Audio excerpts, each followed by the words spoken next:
The main story in the book of Exodus is, of course, the departure of the Israelites from slavery in Egypt and the subsequent 40 years in the desert wilderness of the Sinai. After being led there to avoid famine in Joseph's time, they had become slaves after Joseph dies. And a new Pharaoh who did not know Joseph takes command. This pivotal moment is captured in the first chapter, verse 8 of Exodus.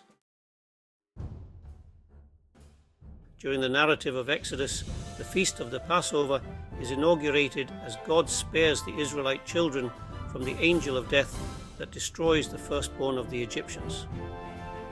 Notable events include the episode of the burning bush, as detailed in chapter 3, verses 1 to 6, the parting of the Red Sea, and the destruction of the Egyptian army.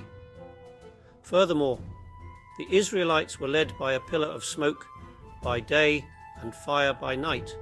Here also we see the beginning of the priesthood, the building and setting up of the tabernacle.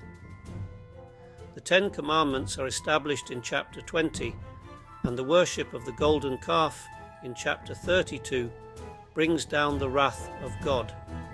Chapter 35 sees the setting up of the Sabbath day as a day of rest. Finally, in chapter 40, we see the tabernacle erected and the glory of the Lord filling the temple. The book of Exodus, apart from being an historical record of how God rescued his people from the Egyptians, is a record of redemption and deliverance.